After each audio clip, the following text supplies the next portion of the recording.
بسم اللہ الرحمن الرحیم۔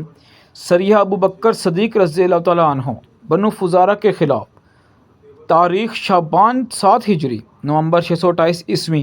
مقام نجد کے علاقے میں بنو فزارہ کا قبیلہ مدینہ منورہ میں ایک پرسکون دن تھا جب خبر پہنچی کہ بنو فزارہ کا قبیلہ جو نجد کے علاقے میں آباد تھا مسلمانوں کے خلاف سازشیں کر رہا ہے۔ یہ قبیلہ اپنی سخت مزاجی اور جنگی قوت کے لیے مشہور تھا اور ان کے حملوں کی وجہ سے ارد گرد کے علاقوں میں خوف و ہراس پھیل گیا تھا۔ رسول اللہ صلی اللہ علیہ وسلم نے ان کی شرارت ختم کرنے کے لیے ایک لشکر تیار کرنے کا فیصلہ فرمایا۔ بعض روایات کے مطابق اس لشکر کے امیر حضرت ابو بکر صدیق رضی اللہ تعالیٰ عنہ تھے، اور بعض روایات میں یہ لشکر حضرت زید بن حارثہ رضی اللہ تعالیٰ عنہ کی قیادت میں روانہ ہوا۔ روانگی جب لشکر مدینہ سے نکلا تو مسلمانوں کے دلوں میں ایمان اور عزم کی روشنی تھی۔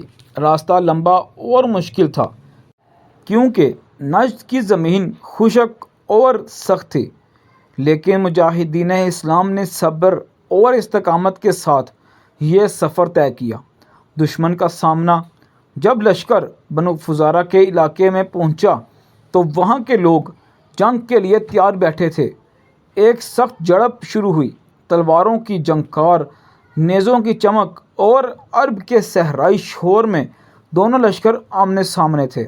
مسلمانوں نے نہایت بہادری سے مقابلہ کیا اور بالآخر بنو فزارہ کو شکست دی۔ کئی لوگ مارے گئے، کچھ قیدی بنے اور باقی بدحواس ہو کر بھاگ نکلے۔ قیدی اور غنیمت۔ مسلمانوں نے اس مارکے کے بعد دشمن کے مال غنیمت پر قبضہ کیا اور کئی عورتیں اور بچے بھی قیدی بنے۔ انہی قیدیوں میں کرفہ نامی ایک عورت بھی تھی جو اپنی سخت دشمنی کے لیے مشہور تھی۔ اس نے ہمیشہ اسلام اور رسول اللہ صلی اللہ علیہ وسلم کے خلاف لوگوں کو بھڑکایا تھا۔ اس کا انجام بھی اسی لڑائی میں ہوا۔ واپسی مدینہ۔ جنگ کے بعد مسلمان لشکر فتح کی خوشخبری اور مال غنیمت کے ساتھ مدینہ واپس لوٹا۔